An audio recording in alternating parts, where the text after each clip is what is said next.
Genesis 6, verse 4. There were giants in the earth in those days, and also after that, when the sons of God came in unto the daughters of men. Oh, wait, hang on. I've messed up my own intro. You're me. I've messed up my own intro because I didn't turn my audio off. When the sons of God came in unto the daughters of men, and they bare children to them, the same became mighty men, which were of old, men of renown.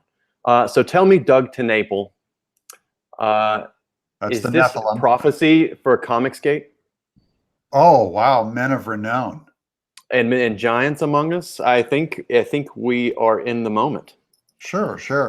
I don't know if they can trace my lineage back to being a Nephilim, but the book of Enoch describes them as 300 foot, some of them 300 feet tall. So I'm only 6'8", so I'm like a baby Nephilim if I'm a Nephilim.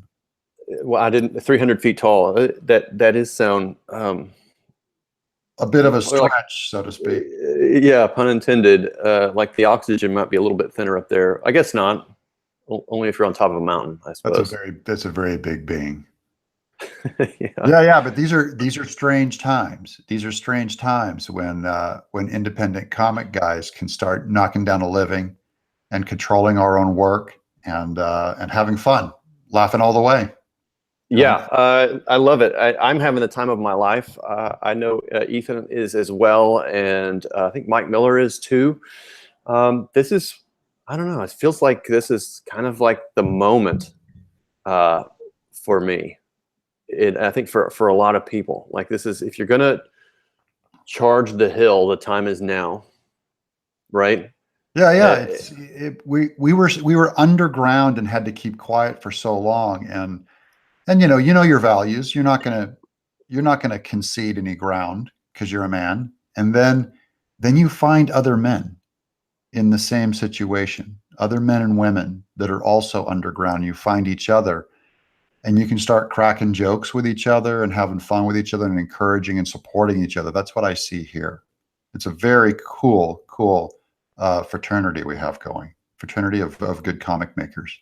I love it. That's a great way to look at it. Everybody's helping each other. Everybody's doing their own thing and pulling in their own audiences and then sharing those audiences with everybody else and their knowledge with everybody. It's the spirit of that, I think, that is making this moment extremely special.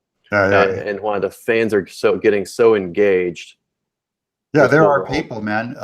Bigfoot Bill today is it's 200% funded, over 200% funded. That's I've got 511 backers. I'd love for you to be the 512th backer if you're listening right now. But it is fun to get independently funded. I'm excited, and I'm a little scared too. Like, it's freaky. It's freaky to print your own books and figure out how to ship them and be a publisher, and it's all on us. It's like our business now. Yeah, it was very scary for us, my wife and I. Like, in the month before we decided we were going to do this, probably quite a while before, like 3 months before. I didn't feel it all ready. I didn't feel it already in like the week before the campaign. And initially we were going to launch like 2 weeks later. And then I don't know, I just felt like the moment was right. Like, people were sending us all kinds of fan art. We were running this fan art contest. And so I bumped it up 2 weeks to the beginning of, was it July? Yeah, July. How did you market your campaign before the campaign? Was that through the Indiegogo pre-launch, or did you just hit your mailing list, or was it, what did you hit? I just hit all my social media really, really hard. I started my channel. I started doing interviews on my channel and trying to build up this YouTube channel. I was going on with Ethan on his show and trying to help him push Cyberfrog and sort of expand the community in many ways. And I think, I think that's when probably you were watching Ethan kind of going out and developing, his YouTube audience. And then I was pushing on Twitter pretty hard, and I have a pretty decent following on Instagram. So I was just sort of like letting people know in advance, hey, we're going to do this. Hey, I was telling people, hey, we're scared. Like, we're about to take the biggest leap of faith in our lives. Yeah. Really. I mean, I was letting people know how we felt. I think the best thing that we did was we started getting some fan art in, and it was just sort of like, well, people knew we were going to do it, and with this early base of support started forming underneath us, and they were sending us some fan art, and I was like, well, hey, maybe we really do have something here that's special with Red Rooster. And then we hatched the idea to do a fan art contest, and then the winner will be featured, colored by Elizabeth, and then featured in the back of the book, and that just blew up for us in about the 3 weeks before the campaign started. And so people were pouring their passion into that. And then that made us look and appear celebrated and successful even prior to launch. Yeah, and I got like 1,000 new subscribers just over the last month. In fact, in 3 weeks. So on YouTube? I'm where you're at. I'm up to 2,600 now, and it took me 3 weeks. That's about what happened to me. I went from like 200, and then I went on. That was my stagnant YouTube presence that I never really used. Yeah. And then I started using it, and I grew a little bit more, and then started going on Ethan's show, and then, I grew pretty well. I grew to 2,600 after that in about a month and a half. So I love the YouTube audience. I love it. I love the interaction. Nurkish is here. He's here, and he says this is racist, and I'm pretty sure that they're going to call us that anyway. GRP Poll is in the chat. He says, "Hail Mitch and hail Doug." Oh yeah. You're gonna get us in trouble. What does it mean? Yeah, how do you when you're hailed? What's your response? Like, thank you. I guess thank you. Like, that's all you can really say. Because Nurkish has the link. He can jump in here. I can't say hail me. Nurkish says Ethan is a gatekeeper. Well, I guess he can keep whatever gates he wants. So everybody in the chat, I wanted to get a few more people in here before I started really plugging Bigfoot Bill, but we got 73 people in here. There are giants among us. Doug TenNapel, Bigfoot Bill on Indiegogo.com. I have the link. I'm going to throw it into the chat for you people, and you feast on it like wild piranhas. Okay? It's low carb. It's safe. It is low carb. This is the lowest carb book. High fat, exists. All meat, all protein, low carb. Low carb. Now, non-organic. And this is Bigfoot Bill's diet, I'm assuming. Yeah. He's always looking. Which is probably also your diet. Yep, and it's my diet. There's a lot of me in Bigfoot Bill. Except I wear a suit coat instead of a Kraken. Do you feel you're wearing a button down? You look snazzy, and then I wore my suit coat to look snazzy because Ethan and I had the talk this morning. Ethan Van Sciver was saying like we didn't want to dress like bums, so I thought I'd wear a suit coat today. I think it's important that we dress. I mean, be ourselves, but dress the part. Be professionals in more ways than just treating the fans professionally. Yeah, I don't want to look homeless. No, and sometimes it can be a short jump from comic book artist. Plus, I trust a guy more with my backing, and I did back your book, and I'm thrilled with it. But I feel better about giving it to a guy with a collar than a guy with a T-shirt.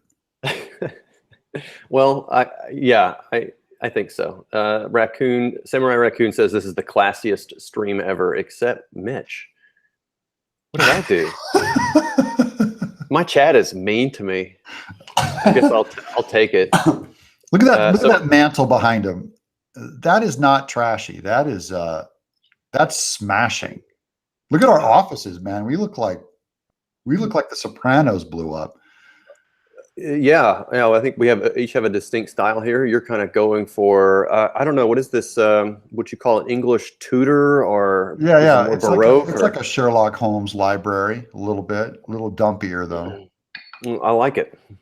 Now, is this your work colors? Is this your workspace? Yeah, this is my studio. So I've got my art tables over there when I do my traditional inks, and then I've got my Cintiq right here off the screen that I do my digital drawings from. So we can jam on digital drawings, but it'd be real hard to get the camera on my table. Yeah, this looks like it looks like a smoking room. Like I want to go in there and light up a cigar and have a glass of whiskey. I originally wanted to do that. I originally wanted to do cigars or pipes while I worked, and I have an air purifier in here and everything, and I just couldn't pull the trigger on it because it circulates through the house and goes under the door. Then all the kids come and bark at me. I don't want to hear it every time I lit up a pipe, so I built a back patio instead. Oh, look what you got! Yeah, my wife brought me this. A hairy sphere. This is a roundhead Ryan Johnson of cats, I believe. Wow, look at that guy. He looks like a sumo wrestler. Jabba Kim Jong-un looking guy. What's funny is on Tim Lim's and Mark Pellegrini's book, Black Hops. Have you seen that book yet? Yeah, yeah. About the bunny. Yeah, so Kim Jong-un plays a part in it, and we let them use Chumley as Kim Jong-un's cat. Yeah. So they're very much two peas in a pod. And Chumley's from Tennessee Tuxedo, the cartoon. Tennessee Tuxedo is an old cartoon spun off from the Bullwinkle series. It had a penguin, and the big fat walrus's name was Chumley. Oh, that's right. That's where I first heard the name Chumley from. You would think that's where he was named from, but it wasn't. Yeah. My wife named the cat. It's like they called their college dorm friends Chumleys or something like that. Chumley, yeah, because you used to call him Chum, so they just had a Chumley version of it. And so that's why we named the cat Chumley. Yeah. The other cat is named Hamburger, and he looks like Bigfoot Bill, to be honest. Oh, good. I like Hamburger that. in here. Giant bulging eyes and crazy and scrawny. Actually, yes, and really hairy. She should bring him in if she's listening to this chat. She probably is. Elizabeth is? Yeah, she's around here somewhere. He's a little star. Elizabeth is? Yeah. Oh yeah, she's a bright superstar. Little star. Yeah. She brightens my life, that's for sure. Here is Hamburger. She's bringing the cats on a tray. Oh my gosh! Look at his yellow eyes. Oh, here, turn around, face the yellow camera. And red eye. Look at it. Oh man, that's like David Bowie. Dude, this is Ewok eyes. Yeah, he's got big bulgy eyes and he's hairy and he is kind of scrawny sometimes. Why is the one eye blood red? That's like a demon. It's really not. It's just his brightest eye. The other eye is kind of cloudy and has little spots in it and stuff. It's always been like that. What a cool guy. Yeah, he's my little buddy. It doesn't look like a cat. No, he's a Persian. We should name Bigfoot Bill. That's going to be his new name. How old is he? 10 or 11. 10, I think he's 10 years old and some change. He's huge. Yeah, he's a sweet cat. Anyway, everybody likes it when the cats come on. Do you have any animals, Doug? I do. I have a cat named Diesel, a scrawny black cat who would never allow me to hold him up on a tray like your fuzzy blob. He's a little bit of a scaredy cat, and he's a little anxious and a little wiry. We got him from a shelter, and we got ripped off. So we clean up his poop, and he doesn't give us any love. Well, a little bit. If he's hungry, he'll come purr all over you. Mm-hmm. And then I raise a siren. That's an amphibian, a rare amphibian. They have like the face of a mud puppy underwater. They've got the gills and they've got two front legs, and the back just tapers off into a tail. They have no back legs. That's why they call them sirens. Primordial, like a mermaid. Yeah, they are a monster. And it looks like an eel. It's about a foot and a half long. And he eats bloodworms. I have one of those. I've got 7 Tennessee cave salamanders that I raise. They're beautiful. They're bright orange with black splotches. They're the state amphibian, for those of you wondering. And I have 3 toads, little tiny peeper toads that are local. And then we've got like 6 fish aquariums. Wow. full of all different kinds of fish. Then I've got a koi pond full of koi and some larger goldfish, and a bastard bullfrog. I'm trying to get out of that. Get out of that. He keeps coming in, or she keeps coming in, and this takes a giant dump of eggs, and there's suddenly like 1,500 tadpole eggs just in this giant transparent gelatinous mass. Uh-huh. And I got to scoop them out because the bullfrog will just eat everything. I don't want his babies in there. Get your babies out of my ponds. Like every time I catch the bullfrog, I take him down the street and I put him down in the sewer. And then about 4 days later, he's made his way back to the pond. Well, you just can't take something away from its home, Doug. Yeah. It's nature finds a way. That's Malcolm, Jurassic Park. That's right. Well, I didn't expect that. When I said there's my pets. There's my pets. All right, and these are all things you just gathered up locally and found? Yeah, the siren's technically from the swamps of Louisiana, but everything else, we're just we just like animals. We like all animals, but I don't like high maintenance animals, so we're way too neglectful. Do you have kids? No, but we're trying, and we definitely would like a couple. Yeah, get on it. But when you have your kids, remember this day, because you will go through the hamster phase. Oh, pretty we much didn't have hamsters growing up. They just buy them and die. We went through like 7 hamsters, I think. Just morbid, awful deaths too. Oh, really? Okay. Well, maybe I'll avoid the hamsters then. And yeah, but that's how you trick kids into not getting a cat or a dog, is you get them a hamster, a disposable animal. Right, and then it dies, and they're like, "Whoa, I don't want my animals to die anymore." I would love to have a dog, but there's a lot of maintenance, and we're looking at a dog too, and it is a lot of work. That one scares me. We were raised with dogs, but I haven't gotten one of my own yet. Yeah, same here. We also did really well with rats. We've had rats. Now our rats died right before we got the cat, but rats are amazing pets. Super sweet, super nice. Interesting. Yeah. Our cat found 2 rats. We have an outside cat that we just kind of feed, and I kind of basically, she's gotten a lot sweeter over the last couple of years, but she just showed up at our door like 3 months after we moved in. Yeah. And I said, "Okay, I'm going to hire you. You're going to hunt my varmints." He's security. Yeah. So, but he did find 2 big. They weren't big, but they were rats.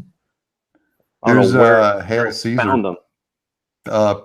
Praetorian 008. Hail Caesar. Hail Centurions. Hail Mitch and Doug. More hailing.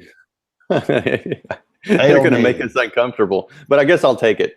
Nurkish says dogs are the best, and I just somehow every time I read it, it's dripping with sarcasm. I need to listen to your interview with Nurkish. I hear that was stuff of legend. Yeah, it is. It's one of my most popular YouTube videos is with Nurkish. We talk about God. We talk about life. He's on one of them. He's on with Michael J. Nelson from Riff Tracks and Mystery Science Theater. Oh, wow. And another one he's on with my colorist in the UK, Catherine, who colors all my books but Bigfoot Bill. And just conversational. Yeah. I'm going to go back and listen to it. Everybody else should. And everybody else should go back. Bigfoot Bill, 113 people. So we've got like 40 more people in here since I last plugged Bigfoot Bill. This is Doug TenNapel's newest creation, legendary creator. This is on Indiegogo. He has cracked $30,000. Let's get this exact number here. Let's see if we've sold any more. Yes, 30,876, and more importantly, I've got 513 backers. It's the backers I want to go up more than the money. It's the backers. I need readers. I agree. Yeah, this is be part of Doug TenNapel's base. This is an exciting book. When I first heard about it, I was like, "What the heck?" Ethan told me about Bigfoot Bill, and he told me about you, and I have to confess, I didn't know who you were. I'm the original comics gator. I'm the original gamer gator. I got completely wiped. My career got hunted by all the comics gators and all the gamer gators. because I come from video games for Earthworm Jim, and then comics from, I've done 16 graphic novels through Image and Scholastic of my own titles. That's basically what I've been doing since video games, is graphic novels. And so Bigfoot Bill is kind of a return and really a blend of, it reflects my love of comics in that medium, and then also it is referential to video games, and it's very much in the style of Earthworm Jim craziness from the 90s. So it's a great blend. If you like those two, if you like good stories and good art, then go for Bigfoot Bill, because I'm going to make you laugh. We're going to have a blast making it. And it's already double funded. It's raised double its first raise. So now all the quality starts going through the roof. Yeah, that's what I'm excited about. What I think is really special about this movement is we can deliver. Being in total control is a little bit scary, but we have friends, we have allies, but we can deliver the kind of books that we want to deliver, right? Especially if people come out and back it, then we can deliver special products to people that look great and are on great paper with great covers. We can hire the best people that we need to get the product that we want to deliver to you. And with stretches, they come with little bonus things like a bookmark and trading cards, and we can make stickers and kind of a support for the book. And what I think is the most important is there is no business that is erecting a wall between the reader and the creator. So we directly interact with our fans. We can put up all the tutorials we want, and you'll never get in trouble for putting up a tutorial or putting up stuff that some company doesn't agree with or doesn't support, where they can put a gag on you. We get to interact with our fans. That's what it's about. It's better to have a smaller group of loyal readers that you care about and are willing to pay you upfront for a book. Really, they trust you're going to make, and you're going to make it right. And all right, so I'm going to give a super chat here. What is CHF? Mawa, he gives me $10 CHF. I don't know what that is. I don't know what that means either. But it's some type of currency that I don't know. I don't know what it is. But thank you. I do appreciate it. I think it's a significant amount of money because it's been up here for a while. Anyway, Mawa, back to the Red Rooster because the art looks fantastic and so unique. What are you up to now? Because that's good. I'm excited about that. Well, he's got more. He says, I backed Bigfoot Bill because I saw how passionate Doug talked about it, and I'm not even a comics fan. Wishing the best for you guys. Well, I think you've got the two best books out there. We're a double punch in the face. Mitch gets one cheek and I get the other. Yeah. So thank you very much for the super chat and for supporting both of these fantastic projects. You're not going to be disappointed. Cecil says is in the chat. Soul Patch is looking a little thin. Mitch, work on it. Oh, my soul patch. Yeah, I gave that up when I met Elizabeth and she made fun of me. Because you look like a youth pastor. Soul patch. Worship leader. Yeah. They should hail me. I'll grow a soul patch. Hail, soul patchless Mitch. Yes. All right. So I want to learn more about your experience in Gamergate, Doug. So can you walk us through what you experienced through that? Sure. It started with Kim Sarkeesian did her big paper on video games, on sexism in video games, and she brought up Earthworm Jim and brought up that she made a comment saying that this is so bad that they even made fun of they named a princess what's her name, as if she's interchangeable. And in her ignorance, what she didn't realize is that we were making fun of games having nameless princesses that were just a trophy, and so we named her, what's her name, Princess what's her name, like it doesn't matter what his name is. We were making the joke, and then 20 years later, in this age where apparently academia has no sense of humor, didn't get it, and she put it in as part of her paper. And then, of course, this giant cultural dogpile came out against video games, and all of the SJWs came out to try and ruin that beautiful art form, to try and make it correct instead of merely fun and good. And then I was on the front end of Comicsgate because I had dinner with Andrew Breitbart back when he was alive. I had dinner with he, and we were launching Ben Shapiro's first book. And Breitbart asked me, he goes, "You do comics. Do you know?" Because I wanted to, back then he was doing big Hollywood and big government, and he wanted to do big comics and talk about political correctness ruining comics. So he was the first I ever heard of. I go, I haven't even heard of this. Like, I mean, I know that obviously it's all full of political correctness, but I never heard that he saw before anyone else, he saw this coming. And that's right around when Gail Simone unfriended me on Facebook and blocked me on Twitter and just said, you're toxic because I defend the unborn. And I was kind of late to the game. And then suddenly I woke up going, wow, these people are coming after my career. And I started seeing the massive tweet storm, the massive, pushing all these, slandering my reputation online and all that. It just went across the board. And I was amazed at how many not thousands, hundreds of people just blindly followed and repeated and whatever they said. Yeah, it was soul crushing, and it felt like there would be no way to turn that ship around, to be honest. Yeah. And a lie gets around the world before the truth can even put on its pants. Yeah. And then how do you fight against that, other than to just hunker down, dig a foxhole, and find 5 or 6 of your best buddies who are willing to weather the storm with you. Yeah, I did this alone for 10 years. I just put my head down and made comics, and I would still sell the movie deals into Hollywood. I would still make a okay living at comics, but there was always this cultural fear of, I always feel like I'm one bad phone call from an editor before I get fired or whatever. And all my editors, by the way, are liberal atheists. So, and they've all been very cool to me. So I'm not trying to slander liberals or atheists or say they're all out to get you or anything, because cool people are cool people and bad people are bad people, no matter what side they're on. So, but I just always felt like at one point they may get an accusation where they have no other choice but to get rid of me.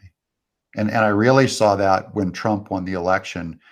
It really started, and I was working on an animated series at the time, and I saw everyone like in the studios were given, grief counselors that the president won. Like, this is a normal election, and all these people are weeping and crying, and I did not feel safe telling them that I voted for Trump. Like, the few members of my crew that were conservatives would come in my office, and we would, under a hush, go like high five, high five. And meanwhile, outside the room, all the people that were against Trump were just screaming at the top of their lungs, well, it's the end of America and this is horrible. And I go, why are they allowed to speak and don't feel fear of any repercussions? And to say something so outrageous. Yeah. It's bizarre, right? Yeah, because when I said, oh man, I'm bummed that Obama won, they all came after you like, you're a racist. That's why you didn't want him to win, which of course is what they always do. It's just stupid. So just the unfairness is so stupid. And the bottom line is you cannot make the world fair.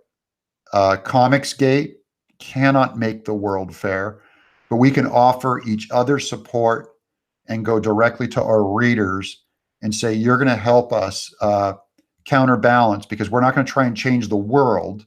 We're going to get our audience that's going to protect us from some of these huge market forces that work against common sense and just merely making a quality comic. It's not enough for them. Yeah.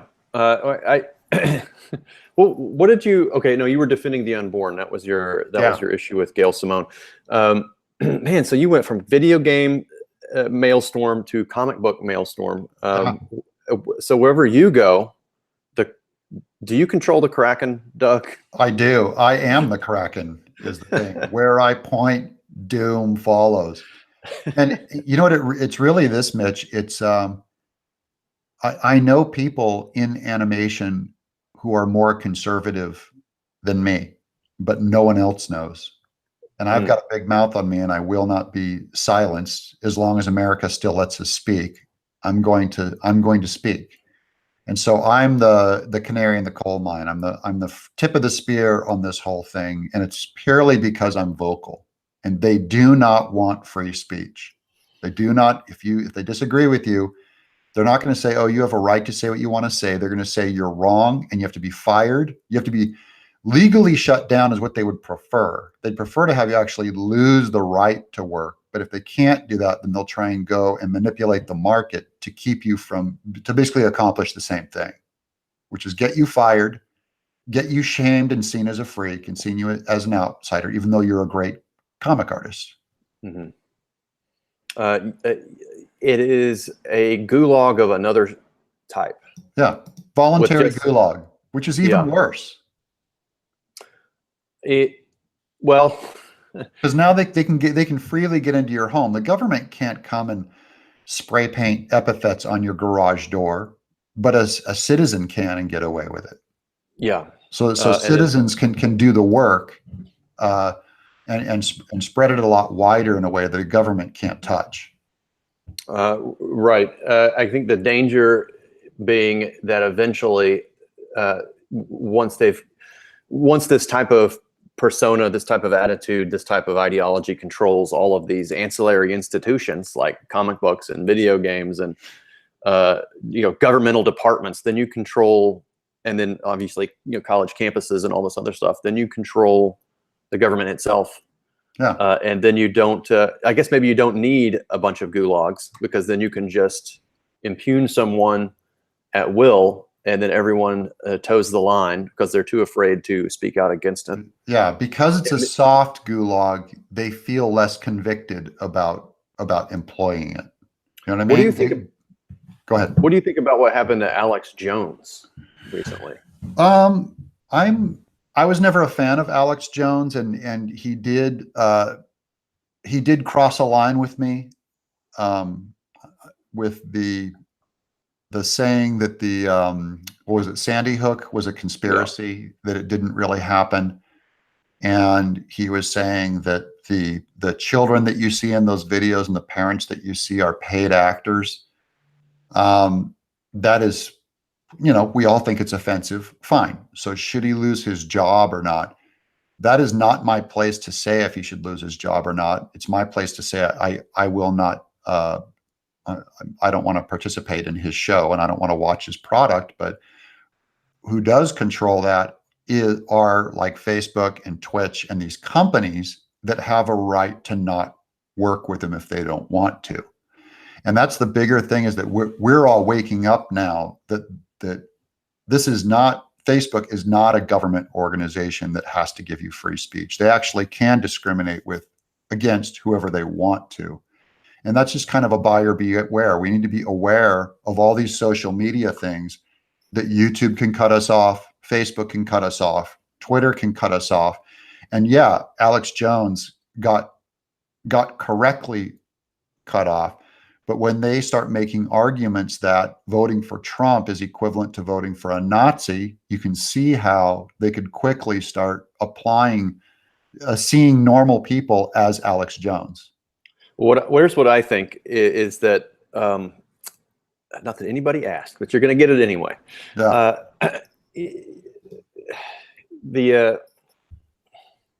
I just kind of lost my train of thought on it. On Alex Jones. On Alex Jones. Well, the election coming up, right? Yeah. I don't think it looks good for the progressive left or even the Democrats in general. Right.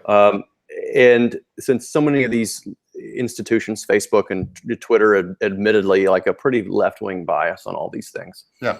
And the staff, employees, and all their friends are all in this echo chamber together. If they start to realize what I seem to realize here in the middle of the country in Little Rock, Arkansas, and Doug outside of Nashville, that's right, is that none of these messages resonate. They may resonate with a few people in Little Rock and a few people in Nashville, Tennessee, but in everybody outside, in half the city, no, and then outside the city, absolutely hell no. Yeah. The values messages don't resonate. But the thing is, I think that what my concern is that they did this to Alex Jones, and like you, I'll kind of hold your same position with Alex, but if they start freaking out and saying, well, we can't lose an election because then we'll lose the courts and then we'll lose this. And then they start to like get really control freaky and start, going after things like PragerU or Ethan Van Sciver or whatever, right? Ben Shapiro, or they start. And they did go after PragerU. They did. They removed a ton of his videos, and then they said, "Oh, due to an error, we removed his videos, and now we're going to try to put them back." And they always accidentally happen to target a conservative. They never accidentally take down Planned Parenthood, sites. It's always a conservative site they accidentally took down. Are you verified on Twitter, Doug? I'm not, and I can't get verified. Did you apply? I did, and I think they shut down verification back in fall of 2017. Yeah. And they haven't started it back up again, so I do need to get verified still. I do too, and so does Elizabeth. Especially when I had someone mimic my account. Like in the early days of the campaign, and that was not fun. Yeah, they're weirdos. They're weirdos, and you know what? We gotta ignore them because you have work to do, and you can't change the internet, right? One man, or I should say, you can't change it that way. You can't make indecent people act decent. They're always going to act indecent, and so that's part of being an adult, is to say, I am not going to force the whole world to live to my preferences. And that's something that the left never gets. They're like, we have to force the world to live to our preferences. And instead, this is how I survived 10 years, is I just put my head down, made as beautiful and fun of a comic as I could get, and just keep giving people beauty and laughter, and hope that the market would continue to catch up to me. And they did. Mm-hmm. The SJWs, their evil spell only works on other SJWs who are ready to block and flag you at the drop of a hat. And it's a tiny percentage of people who are incredibly vocal. An evil spell is actually, that's an interesting turn of phrase, because I've thought about it that way too, because it's like a power of words, and words can have power over you only if you let them. Right. Right. And some people do let words have control over their lives. The other thing you mentioned that I think is interesting was the inability to, you at least touched on it in an ancillary way. Yeah. They're not able to, to deal, like to force you want to force someone to behave within the parameters that you deem as acceptable, or, to force people to conform to your set of ideas or ideals. Yeah. To me, shows a extreme lack of ability or a fear of negotiation. Yeah. Which, I mean, I don't want to get like all, psychoanalytical, especially towards groups of people. But to me, that seems like maybe something, because I don't know, I think we're of a different generation. You're a little older than me. I just turned 40. I'm 52. I got 10, 12 years on you. But I'm at the very tail end of Gen X, and we still, rode our bikes all around town without bicycle helmets. That's right. That's right. And did insane stunts with no elbow pads, and and had the run of the place pretty fearlessly growing up. And I think that there maybe is something that changed in childhood. Between the 80s, the early 80s when I was a little kid, and then the mid to late 90s, where you didn't learn how to negotiate properly. Yeah, it's the internet. The internet allowed you to create your own bubble. So you pick your friends. You don't go out in public now. You choose who you want to follow. You choose your special little channel, and you can cut off all messages and things that you don't like. You can try to cut that out of your life. And we raised a generation thinking special order all of your society around you. And if your friend, didn't vote the way you want them to, they're no longer your friend. You do not sit down and have a beer with them anymore. You know what I mean? Yeah. That kind of thinking is very inhumane, and it's new. This is not the way it used to be. Well, actually, it maybe not be new. You know what it reminds me of? the kids that were raised in the very, very extremely fundamental religious households, because they were kept separate and apart from the other kids in many ways. You know what I Yeah, mean? but I Raised was in, raised in a pretty conservative Nazarene. I mean, I was in and out of yeah, atheism too, but I went to a public school. All my friends cussed and drank and smoked pot. I hung out with atheists. I don't see that, because homeschooling was a relatively recent development where they literally pulled them out of school. For the yeah. most part, there was only public school, and you went out into the world, and that was and you turn on TV. And though we were conservative, you saw all of the liberal programs, right, coming on, and all your conservative people are Archie Bunker, and ours are all these, amazing deep thinkers. We were used to getting just a stream of the other side's ideas poured into our lives, and it was never a problem. Like when you go to academia, you're getting liberal. Everything's post 60s. You were getting a leftist education, even if you're conservative. I never got a conservative education. I had leftist professors. Which When means I your mind is always sort of whetted and sharpened, Yeah, in at least internal. You're having these internal arguments, right, yeah, with the information you're I, getting. I benefited in that I know their world and I can empathize with them because I hear all of their arguments. I'm so well versed in their culture and their arguments, but you ask them to come into my world and they know nothing of what it's like to be a conservative evangelical. And that's what Mm, caused them to lose the election with Trump, is they could not, the smart people in the cities on the two coasts could not get their head around the idea that coal miners in these flyover states would go for Trump. They didn't listen to them, and they didn't understand what was happening in their heads because they're terrible at empathy. I remember telling people early on that even before Trump won, or no, even before he entered the race, that it's not going to go well.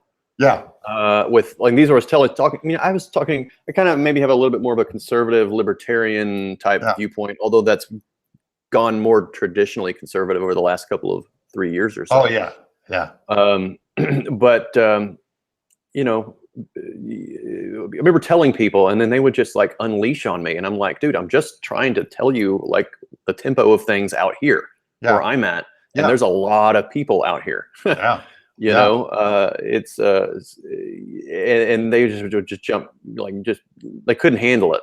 yeah. And I Saying that, and out here, though it's largely conservative. I mean, Tennessee went for Trump in the primary when I was going for Marco Rubio in the primary. But I work out at the Y every day for 4 years with one of the most conservative people I've ever met and one of the most liberal people I've ever met. A liberal woman from Australia and a conservative guy who loves to collect AK-47s. And we can all get along and we're buds. And I see that as pretty normal in the South. But when Bush won the second election, there was a New York Times writer that said, "How can Bush have won? I don't even know anyone who voted for him." I remember that. Yeah, but tons of people that voted for Hillary. Why are they in your life? But these liberals somehow do not break bread with people who think differently.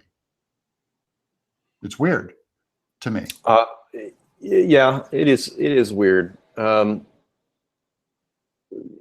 How do you sell a product that's meant to have cultural resonance, Yeah, right? If you don't have the perspective of the person you're trying to sell to, like somebody, and I think within comics, video games is a bit of a different story because everybody buys video games. Like every kid samples of video games and they all get into it because they're highly addictive and right, right. and a lot The of fun. uniter of And video games is supposed to be great gameplay. yeah, Great gameplay.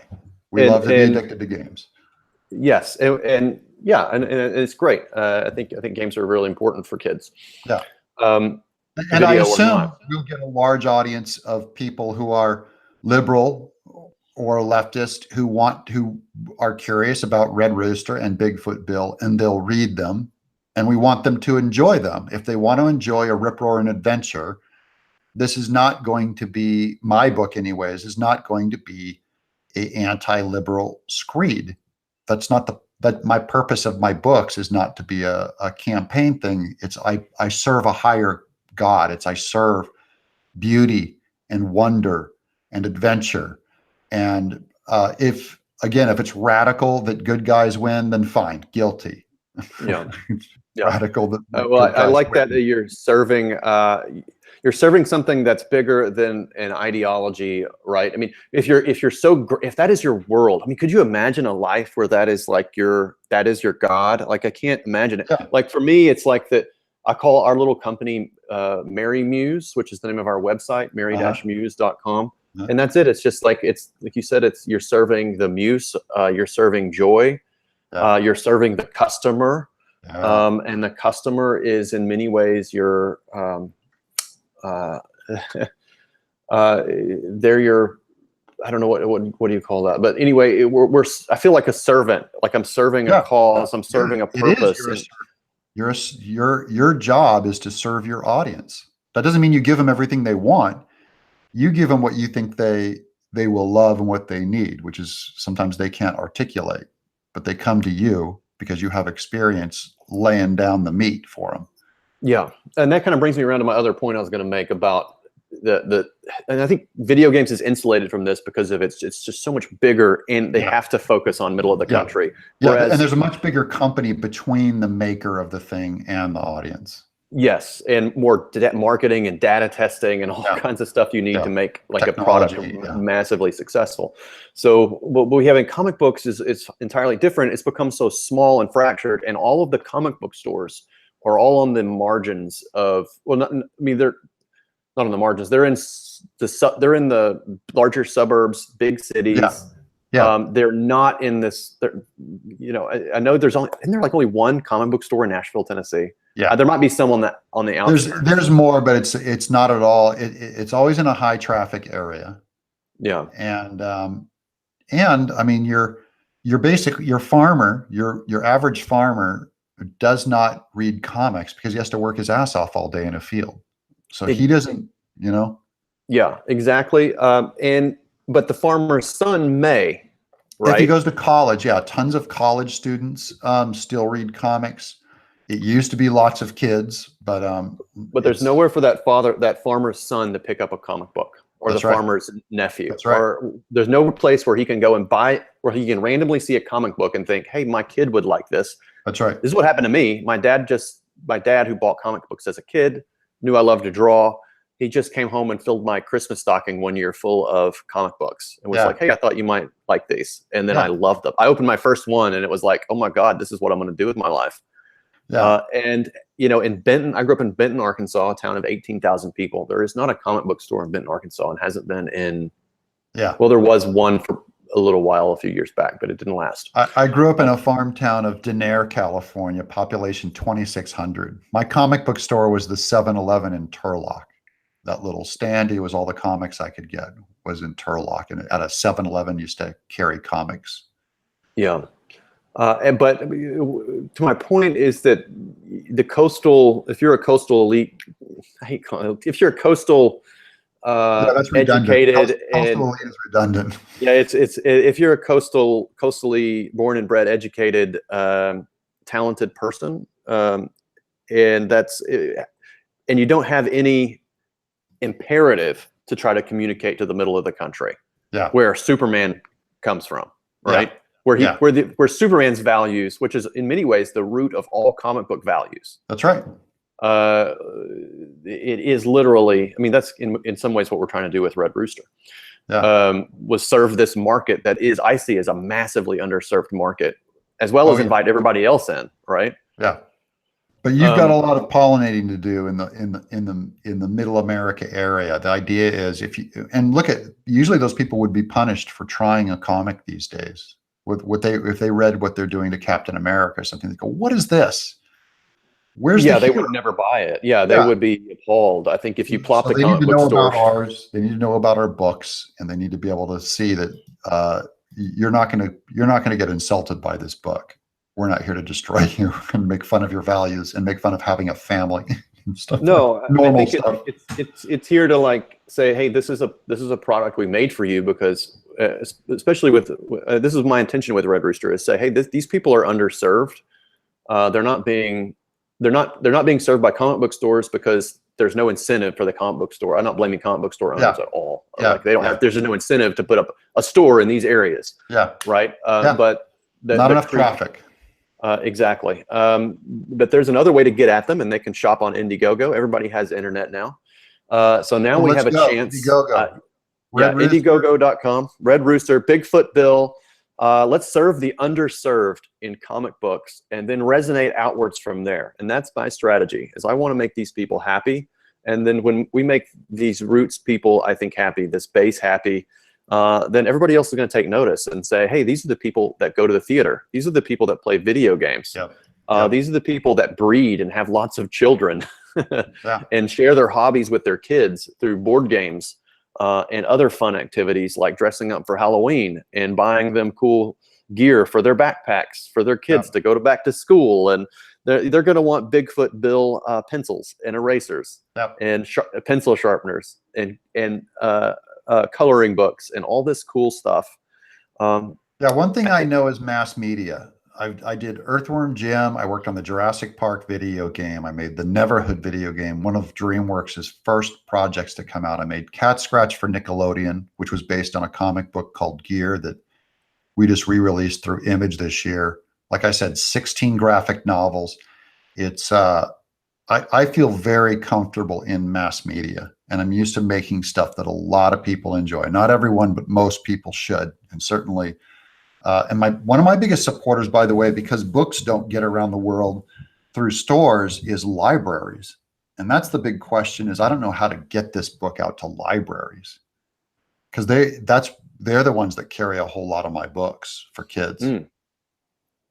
So how do you get an inroad into libraries then? Is that generally through your publisher?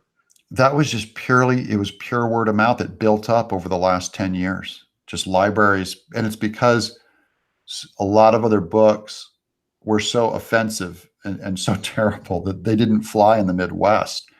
And so after a while, they just said, buy anything by, my books and Kazu Kibuishi. And there's a bunch of a handful of other guys that make family, the stuff that the whole family can read without being damaged. And those are the ones that ended up getting circulated through libraries. Eventually, here's what my theory is. Eventually, I think if you continue insulting, look, if you can make a product that a family can enjoy together, when theaters start struggling to sell tickets to things like Red Sparrow or whatever else, or maybe whatever, Marvel Rising, I don't know what they're going to make next, but eventually these theaters are going to think, wow, we could keep making these kind of films.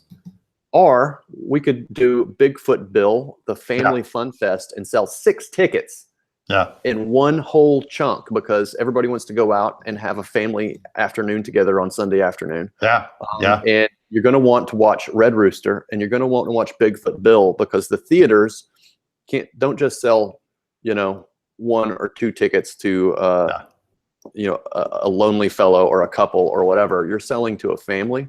And speaking of, I've had my work has sold into Disney. I've had my work sold into Fox, Sony, DreamWorks are the big ones, and none of them make my movies. So they'll buy the rights, and then the movies didn't get made. And the one studio that is most likely to make one of my movies is out in the UK.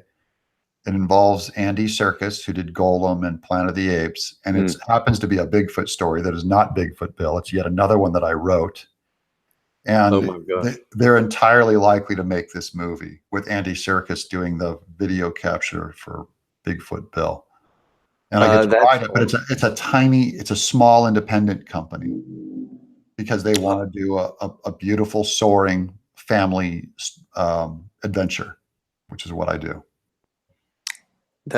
For some reason, I cannot escape Bigfoot in my life. He's an icon.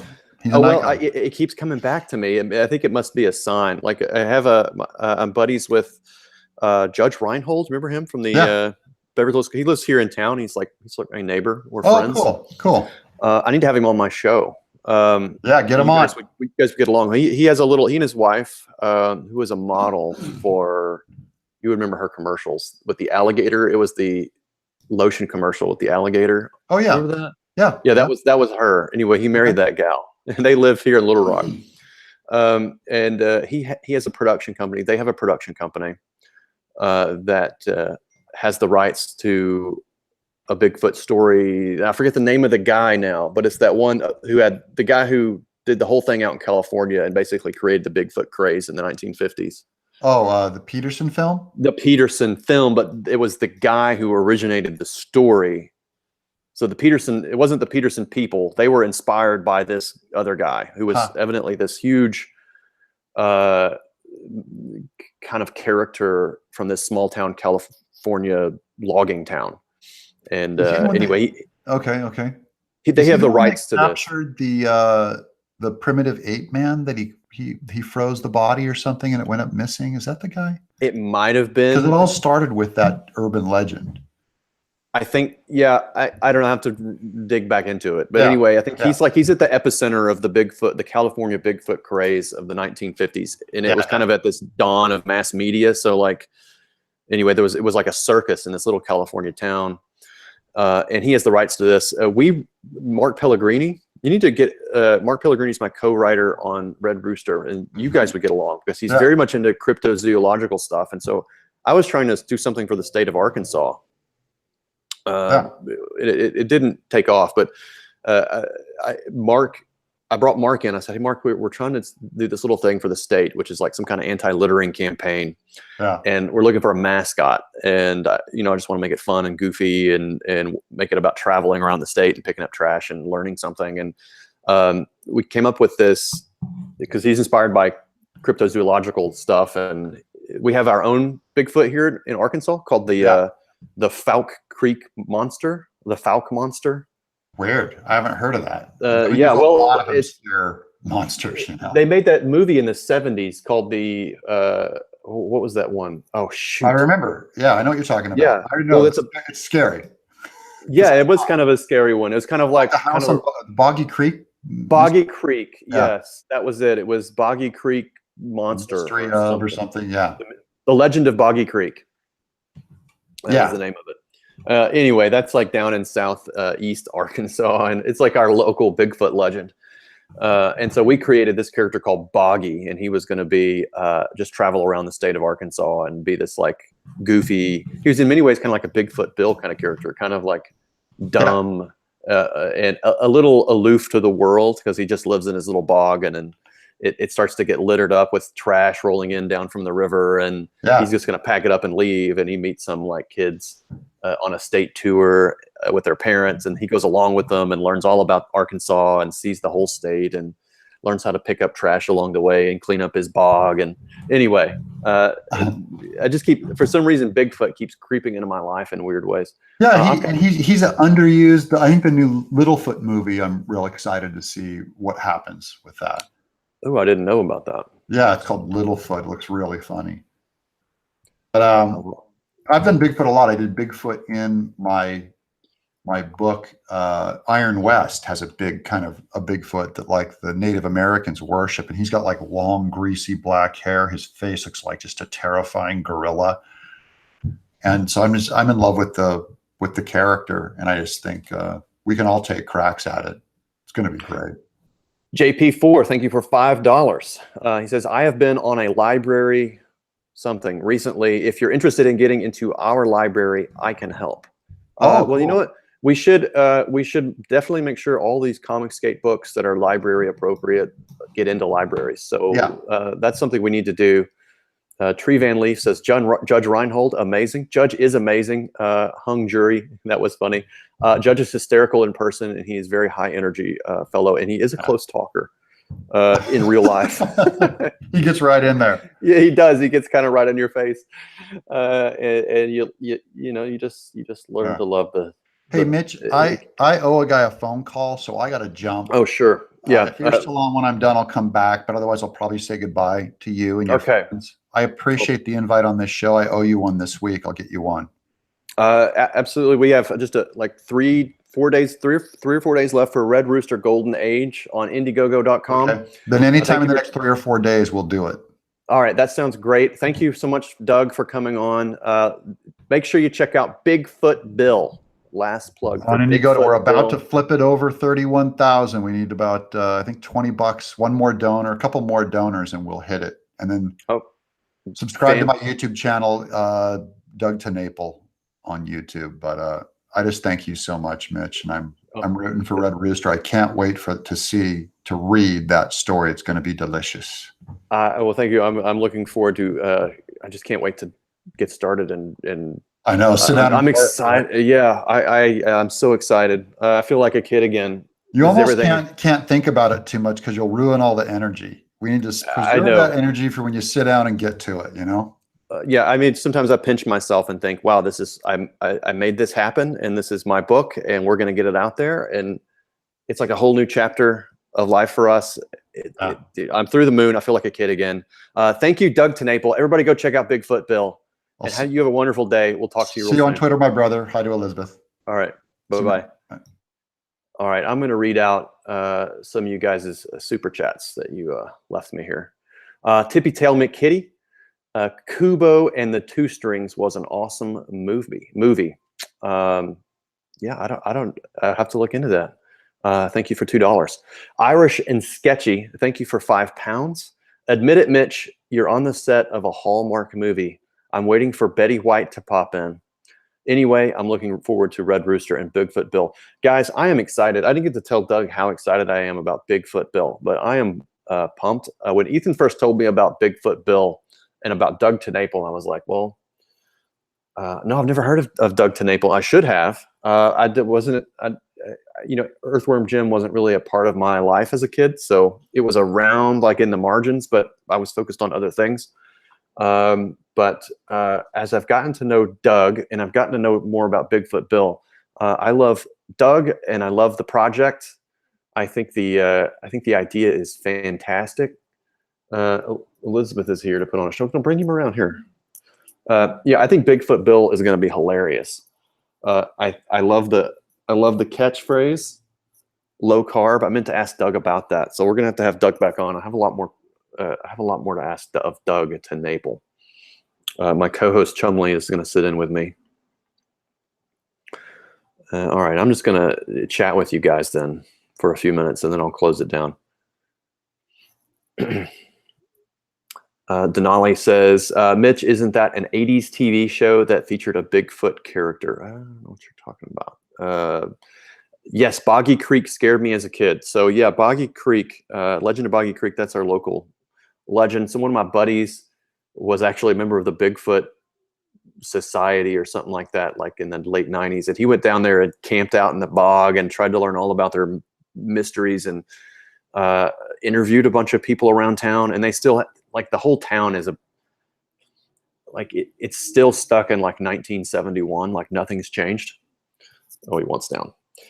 So it's a little bit weird, and it's still freaky and creepy because like everybody's still obsessed about like the legend of Boggy Creek, and they have gift shops, and people still talk about the actors. Oh, so and so, because they got like local people to act in the film, and so they would be like, so and so was my neighbor, and I'm famous through him, and or Joe Billy Bob's cousin was in the movie, and it's a hoot actually. I mean, it's like a time capsule. But the true story, do I want to spoil the true story? So my friend learned what the true story was. So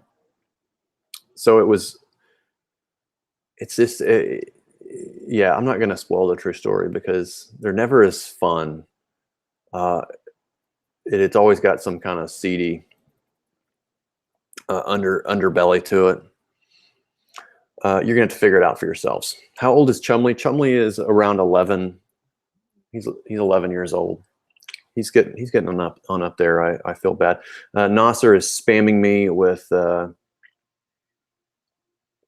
binary. I don't speak your language, Nasser. I can't interpret that. Nasser is going to harass Doug into following him on Twitter. He's a bold young man. Harry and the Hendersons, says Peephole Circus. I liked Harry and the Hendersons. I was a kid when that came out. So Reagan says, "Hey Mitch, tell Doug to take his shirt off." Sure. Okay. I think he would do it. I think everyone would be surprised at how hairy Doug's chest was. I think, in fact, Doug TenNapel is Bigfoot Bill. And I think you should back Bigfoot Bill, because I think in many ways you're going to be getting a Doug TenNapel autobiography. We didn't really get into the plot of Bigfoot Bill. So Bigfoot Bill, I mean, you can check it out on the Indiegogo. Let me throw the link in the chat. We got 147 people here now just watching me. I'm going to sell Bigfoot Bill for Doug TenNapel while he's not even here. All right, there's the link in the chat. So Bigfoot Bill was kept. He's a cryptozoological creature. He was kept in a government facility along with other cryptozoological creatures like Judgy the unicorn and a chupacabra and John Loch Ness, who I think quotes John Locke.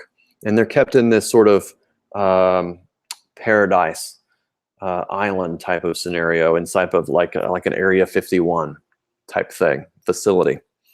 And all he knows are his handlers and his friends, and he is innocent and pure and maybe a little aloof, right? And then he finds Poseidon's finger bone, which allows him to call the Kraken. And he wears the Kraken suit, and the Kraken helps him escape.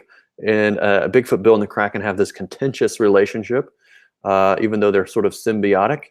And Bigfoot Bill controls the Kraken.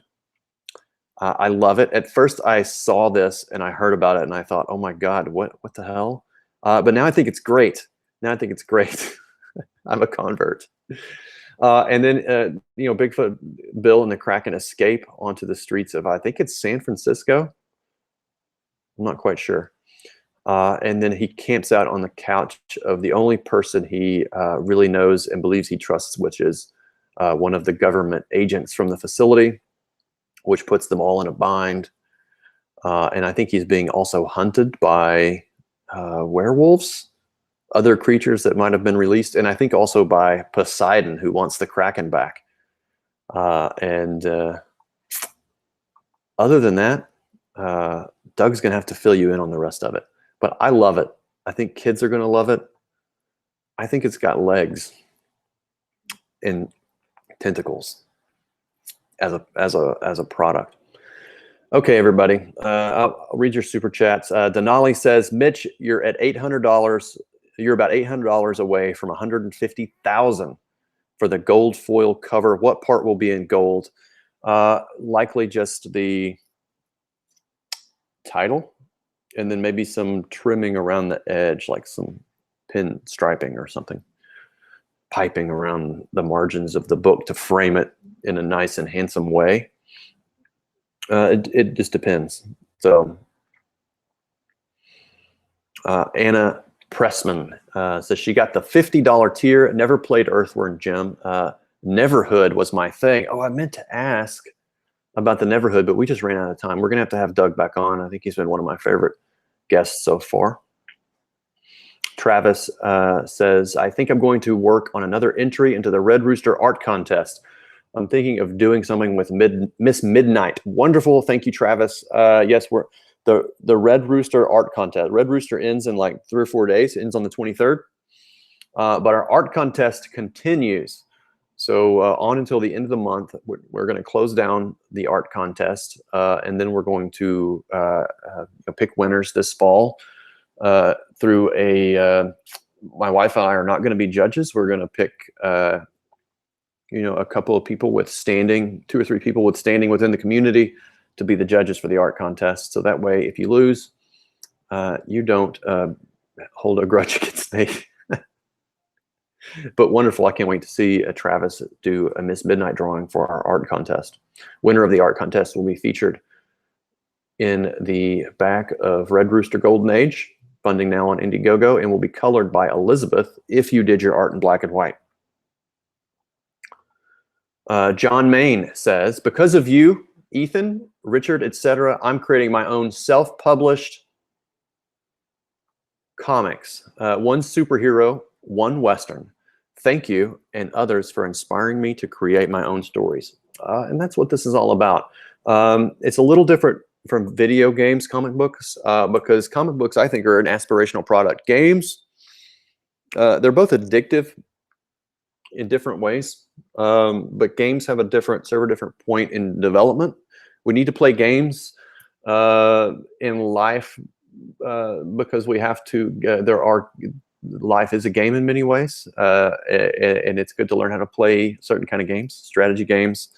Like I was talking with Doug, particularly like outdoor games or board games where you have to negotiate, especially when you're developing into a adult human mind from a child. Then you want to learn how to negotiate properly, so you don't turn into a weirdo SJW who cannot do those types of things. And then you annoy people on the internet and try to become a control freak. Nobody wants that. Nobody wants that. But comic books are aspirational more than video games, because you can make a comic book. You can see a comic book and think, well, it just took, you look in the credits page, it just took a handful of people to make this thing. Sometimes it just takes one. You can create your own idea. You can put it out in the world. You can make your imagination manifest into reality. And that is something that I think everyone that has any kind of creative impulse thinks about. Like, I have an idea. How do I make it a reality in the coolest, cheapest, most fun way possible? And I think that is generally comic books. Obviously, you writing a novel if you're a novelist or whatever, but comic books just have a way of making ideas, your ideas manifest in a visceral way with the visuals. So if you can draw and create, that it's just sort of it's the perfect pathway for manifesting your what goes on in your crazy imaginations. And people want to do that. People want to share their imaginations with the world. So thank you, Josh. I'm very happy that we've all inspired you to publish your comic books. That's wonderful. People Circus. Oh, whoops. Going full Trump with the gold. Well, it is called Red Rooster Golden Age, and that title was it sort of had a dual or triple meaning to it. I wanted to, the book is set in the Golden Age, 1930s, maybe not the Golden Age, but there is a element to that you see as the Golden Age of comic books. Is also the Golden Age of the Red Rooster. So he's going to be kind of like in his prime. In the rest of the series, he is going to be in a very different situation. So this is telling a particular story about him at it's like his Icarus moment. It's an Icarus story in many ways, right? So it also, since he's a feathered character, he just kind of flies a little too close to the sun. And you'll see what happens. And then the rest of the story, his life is going to be quite a bit different, as will the other characters in the book. And then the Golden Age was meant to sort of be just a cue to everyone to think about what we're doing with Comicsgate and Indiegogo campaigns as a new Golden Age. And I just wanted to make that sort of terminology manifest in our sphere, so that people think about this as an opportunity to reignite a Golden Age in comic books. So I think that's where we're at. Cecil says is in the chat. Elizabeth is texting me and says, get Cecil on. Cecil has the links. I sent them to our I sent them to Cecil. I sent them to Twitter to a few people. So Cecil, if you want on and you want to pitch cash grab, you're welcome to it, or Nurkish, or anybody. So if you want to come on, I'll keep it open for a few more minutes. And if you want to jump on, you can. Cecil says, in addition to not writing a comic book, I also plan on collecting funding for a video game that I will never make. So Cecil is ambitious. He sees the writing on the wall that comic books can only maybe generate so much in capital. A few thousand people, maybe $100,000. But video games, people line up for video games by the tens of thousands, and they can sometimes make hundreds of thousands of dollars in crowdfunding campaigns. A very smart move by Cecil to go from comics to video games with a plan to never make them. I would recommend that he does it very, very quickly so that the people that don't realize he's not going to deliver a product or not, they don't catch on. Ryan Miller says, and Mitch wants to ride all night long. Ride what? Okay. Roosters can't fly. Roosters can fly, just not very well. Lightning fan. We've got a local barbecue joint that has all the old school soda ads on the wall. You've hit the nail on your head with your 30s soda ad in your book. Yeah, and that's like, it's all part of the story. It's kind of this meta experience. Kapow Cola is the name of our soda brand, and it's meant to obviously have a comic book reference. Its tagline is it puts the zing in your pop, so it's 3 onomatopoeias in a row. I don't know. I thought it was funny. Elizabeth thought it was hilarious when I just kind of came up with that off the cuff one day. I said, we're going to do Kapow Cola. And its tagline is it puts the zing in your pop, and the Red Rooster and his allies will be the spokespeople for the cola brand. And since their image is wrapped up, I don't really want to spoil what happens to Kapow Cola. But no, I'm not going to do that. I'm not going to do that because it's part of the story, and I want people to ride the waves of what we have in store without spoiling too much. But I think people will have a lot of fun with Kapow Cola. And this sort of experience, it's like if Batman,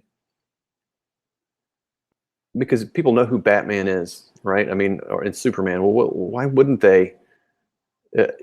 These characters, you would in real life, if there was a character as famous as Batman, but was less clandestine, then the world's largest, the second largest soda company in the world would seek out this sort of person as, be our sponsor. You're a celebrated folk hero. We want you to be the name and face of our brand in much the same way, that goes on today. Maybe we need a famous spokesperson for Comicsgate comic books. Do you think Kanye would do it? I think he would. Cecil says he's not near a computer. He can't come on. That's a very good excuse. Considering everyone has a phone in their pocket. Denali says, Bitch, you said for the collector perk, you get everything from the Order of the Dawn plus an A4 Mont Blanc Red Rooster watercolor bust. Correct. Yes.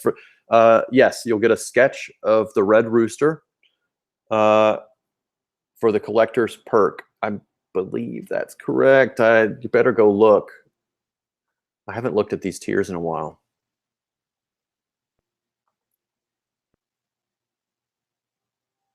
Three more items.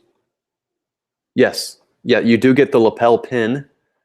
And you'll get the name check in the back. You get the Order of the Dawn tier, which gets you the Order of the Dawn, which is the Red Rooster Secret Society, as well as the pin, which lets everyone, and these are going to be nice. I want to spend a little money on these lapel pins because I consider this, the people that wanted to be part of the Order of the Dawn, they are our special friends. They're going to get name checked in the back of the book.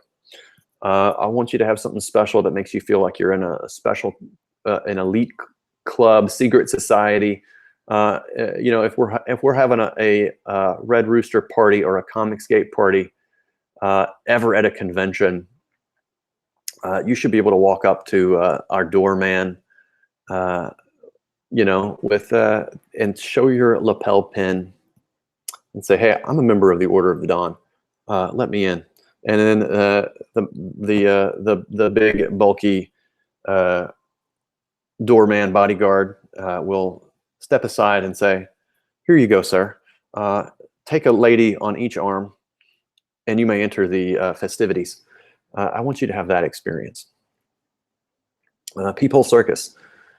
I'm a games animator artist. If any of you need help making a game. Oh, wow. Okay. Very cool. I think we are going to need some help. I think once everybody needs to deliver their products very, very soon and deliver them on time. And we need to figure out the logistics of delivering product and how we create efficiencies for the next go around. But I think beyond that, I think it is smart for us to to start dipping our toes in other waters like games, video, board games, other types of media, cartoon shows. Idea for stretch goal, Kapow Cola label. Early on, I wanted to actually make Kapow Cola. I got as far as talking with an actual soda bottler who makes their own sodas out of Colorado. And I could have done I might still do it. It's not going to be efficient for Indiegogo because shipping a carbonated beverage overseas, it's just not a great idea. It's a logistical issue, and it would add a significant amount of weight to the package, all that kind of stuff. Coke or Pepsi? I'm a Dr. Pepper man.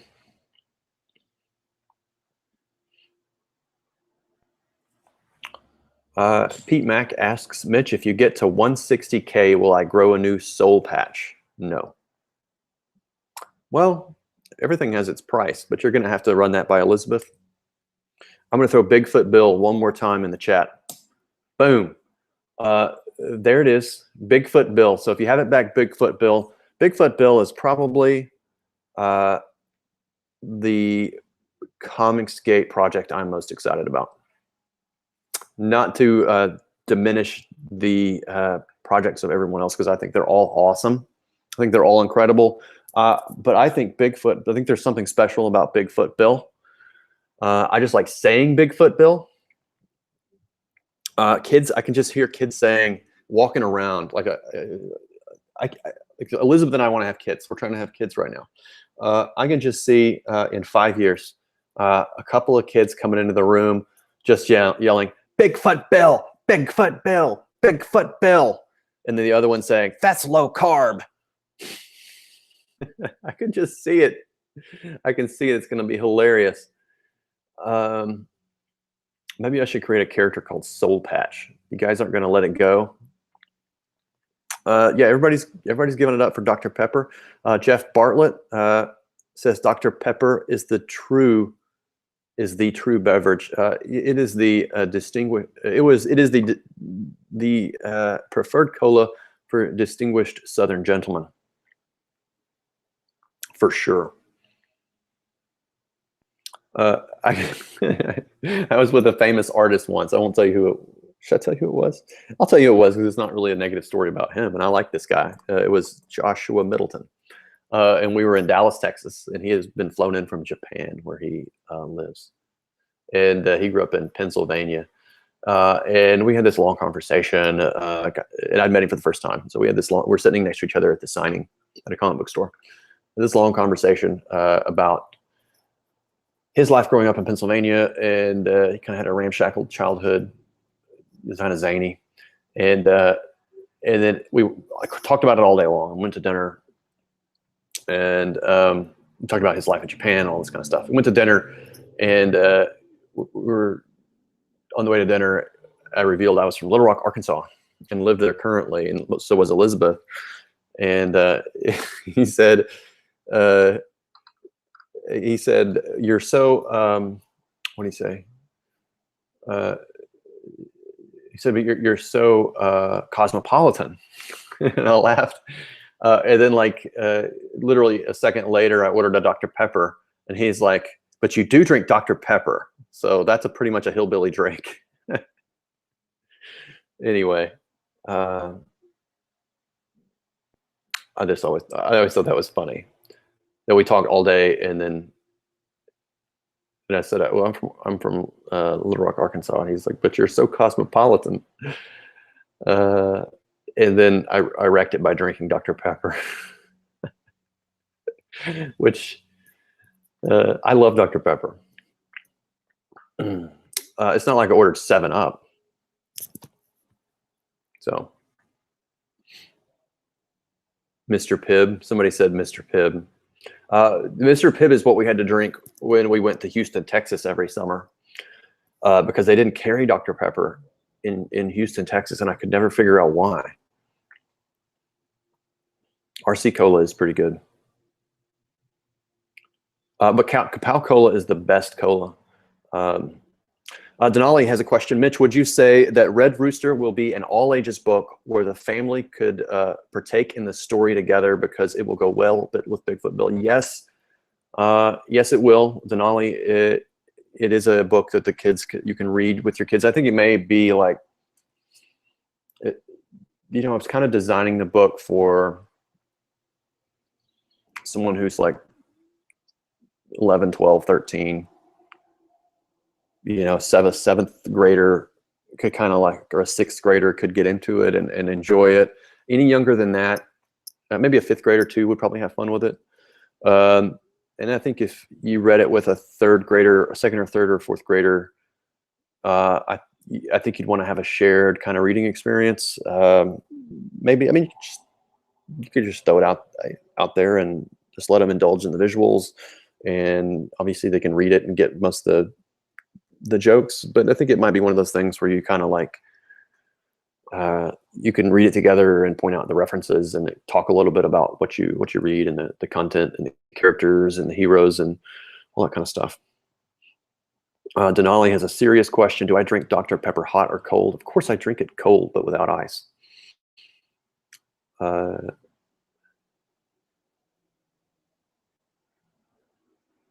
Yeah, Mr. Pibb is off-brand when Dr. Pepper isn't there. Yeah, there's still one place. There's a place here in town that has Mr. Pibb, and I like to eat there. They serve like this Greek food, and it's pretty good. But they only have Mr. Pibb and not Dr. Pepper. So,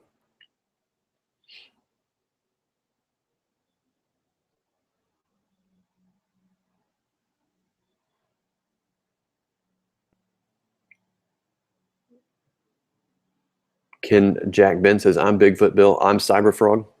He's also Ken Jack Ben. But we're all Red Rooster.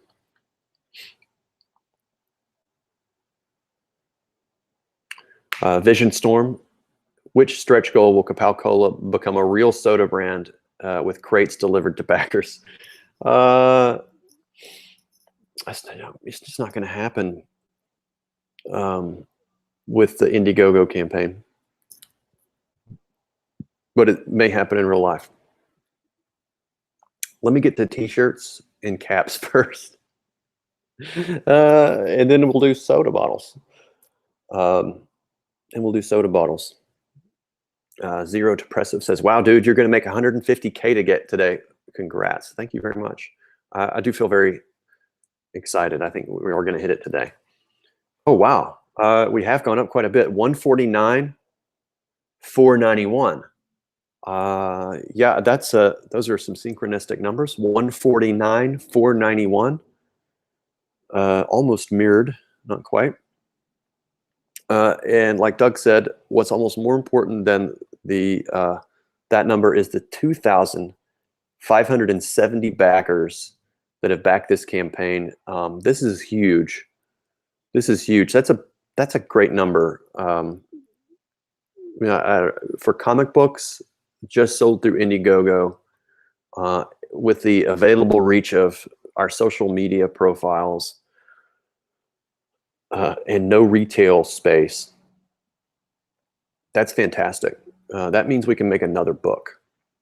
that means that this is, at least for us, a permanent, maybe not a permanent situation, but it means that we can, like, look, as I was telling Doug, 2 months before the campaign started, it was almost like my heart was skipping a beat all the time, because it's like, okay, we're about to take this giant leap of faith, create our own product, which I've been wanting to do for many, many years. It never felt like the right time. It was always like, I thought, like, maybe I'll take there was like 2 or 3 times where we almost started really, really, really developing the Futurists as a product and trying to do it through Image or pitch it to Image. First, I was like, I don't even know if they'll take it or publish it. I mean, they may not even care. I've been creating this book publicly for years, and nobody writes me about it and says, oh, that's awesome, I want to publish that. Nobody from Image ever did that. And so I thought, well, then probably they might not be interested. And then it was like, almost did it a couple of years ago. And then I'm so glad I didn't. I talked to some comic book store owners, and they're like, dude, you dodged the bullet, because I think your property is great, but there was such a glut of number ones, and you'd have just been, just kind of, the enthusiasm would have been drowned out. Now here we are with Indiegogo charting a different course for comic books, and now is the time we're able to do that. We've done it. We have done it. We've done it. You guys have done it for us. You helped us spread the word, which I am so, so grateful for, and helped us to achieve 2,570 backers for Red Rooster Golden Age. This is enough to create a business on. That's huge. This is enough for us to, this is like, this is the, watch those survival shows where they like are trying to create sparks off of little like bark strippings or whatever, right? And then you get the tinder up and you blow it, and then you put it in the fire. Well, this is enough. You guys have lighted our tinder, and this will soon become a raging fire. And that sort of nervousness about this whole process is disappeared from us, and we know we have enough to go forward. So I really do appreciate everyone for getting us here.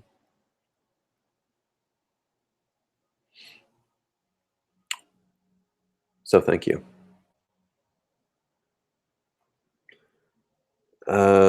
Gary, everybody's talking about soda.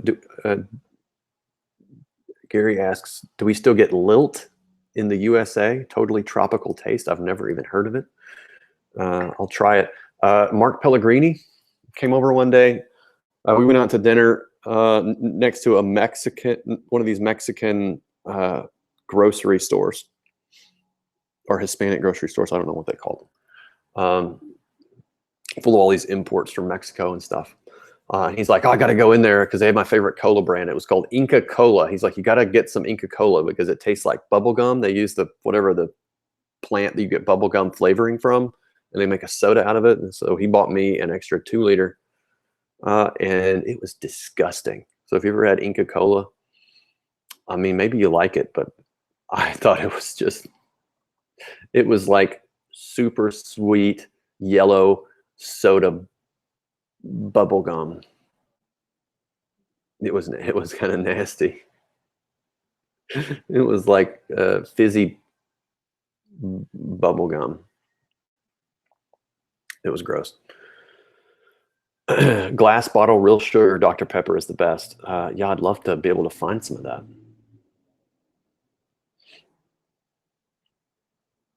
Pixel Trader says, Kapow Cola replaced Red Rooster as the spokesperson mascot, didn't they? Darn marketing people. Well, you'll see what happens to Kapow Cola. You'll see what happens to Red Rooster. You'll see what happens to Kapow Cola. And like I said, we have the support now, and I think to definitely, we have the support so we can make the Futurists with Butch Geis, who I talked to on the phone just the other day. Mark Pellegrini is going to help me craft the script for this project. That story is in my head, just needs to be pulled out and put into script form. So now we know that we have enough people to make that book happen. We know we have enough of a base of support to make Red Rooster Book 2 happen. So you will all get to see what happens to Capal Cola and the Red Rooster and Miss Midnight and who else? Pilgrim Shadow and Strong Boy. All of these characters take on very unique and very different roles in the next book. You're going to want to see what happens. Dr. Thunder. Somebody said Dr. Thunder isn't half bad. Dr. Thunder was was Dr. Thunder the Walmart branded version of Dr. Pepper? I think so.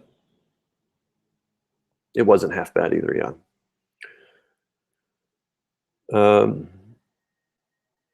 Connor O'Halloran says, if you guys ever get a Comicsgate convention together, you could sell Capal Cola at the bar.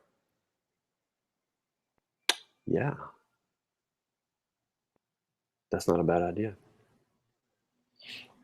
Sean Fry says, the Futurist is next. Yeah, we're getting there. We're getting there. We still got some writing to do. I'm very thankful I have Mark Pellegrini. He's at Pellecreepy on Twitter. You can go check him out. He's going to be a big star. I'm sure y'all know who Mark is already. What's after the Futurists? Ooh, well, delivering Red Rooster Book 1 and then doing Red Rooster Book 2. We also have some other things going on, and they're going to remain top secret for now. I'm hoping that they'll be, but beyond Red Rooster and the Futurists, I'd like to have an announcement for you guys within a month. I just gotta, you know, I gotta button a few buttons first, essentially. Denali, Mitch, just doing a shout out for Gary Shipman at 1,000 subs. He will be giving an original art featuring Red Rooster, Cyberfrog, Lone Star, and Packins Land. Very cool. Gary Shipman at 1,000 subs. I will go sub to Gary Shipman as soon as I get done with this. Falling into Destiny. Hey, Mitch, do you and EVS join the Illuminati? Did you and EVS join the Illuminati at your secret meeting?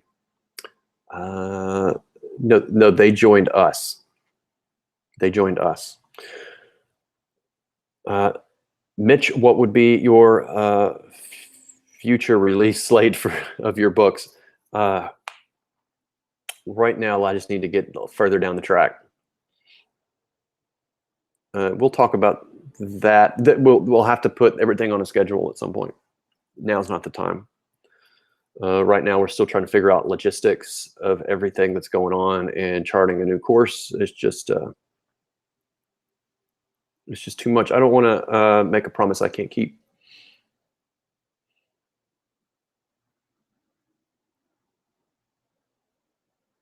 Yeah, everybody thinks Gary Shipman is the coolest. Okay.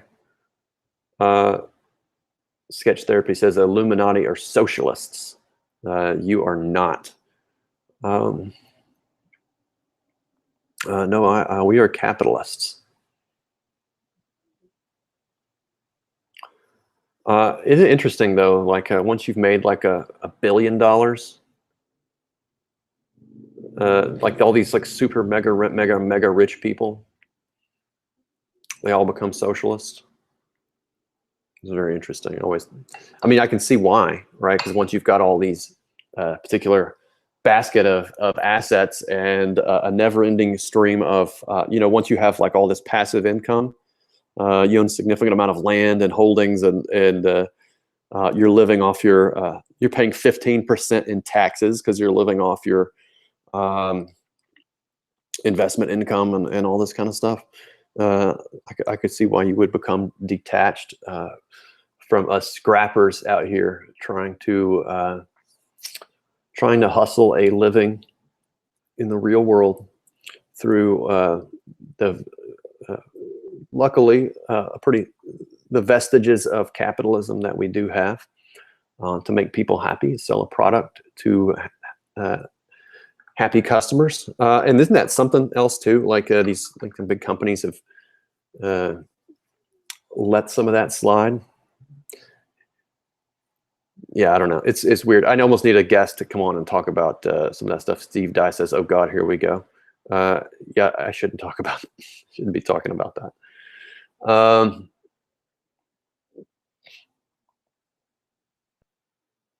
All right.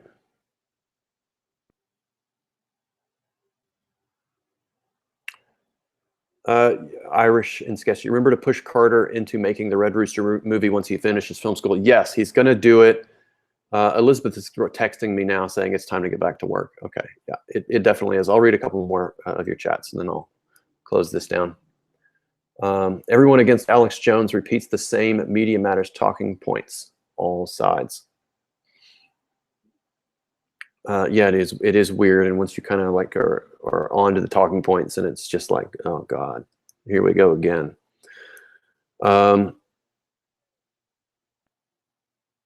4 words, bundle the packages to Europe.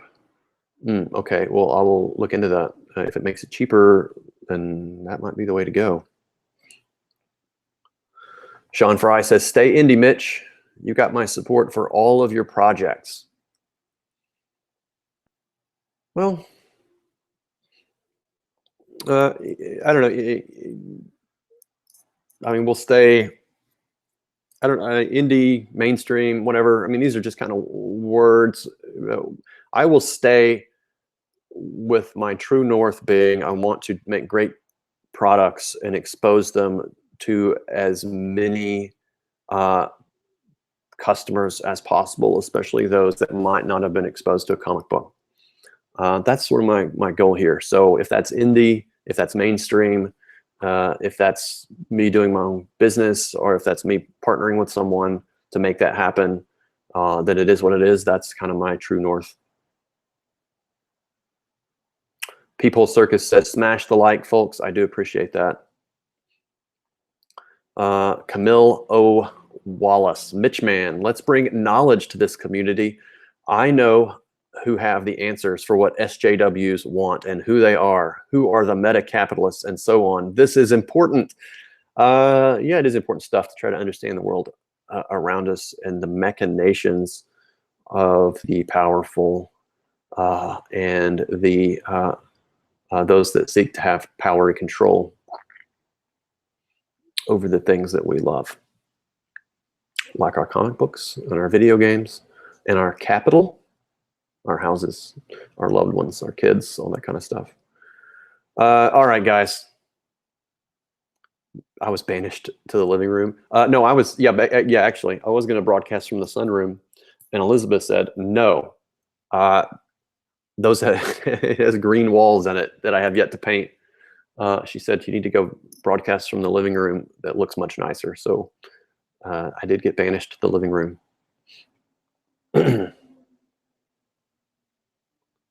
All right, guys. Thank you very much for tuning in. Thank you to my guest, Doug TenNapel. If you missed Doug TenNapel earlier in the chat, go back and listen to it. Let him drop some wisdom on you and tell you about Bigfoot Bill. I'll probably come on his show in a day or two. And yeah, the links are in the description. Go back, Bigfoot Bill. Let's get him. Bigfoot Bill needs to be a huge success, everybody. It's going to be big. It's going to be big. And Red Rooster is in the description. Go back, Red Rooster. We're almost to 150K. We're just so astounded by this. Oh, and look at this. Blacklist Universe is live. So Mike Miller is live on YouTube. So I'm just going to hand this baton off. I'm going to throw Bigfoot Bill one more time in the chat. Thank you all very, very much. Go check out Mike Miller's broadcast. I'm going to hand the baton off to him. Bigfoot Bill, Red Rooster, Golden Age, Indiegogo.com. Thank you, everyone. See you next time.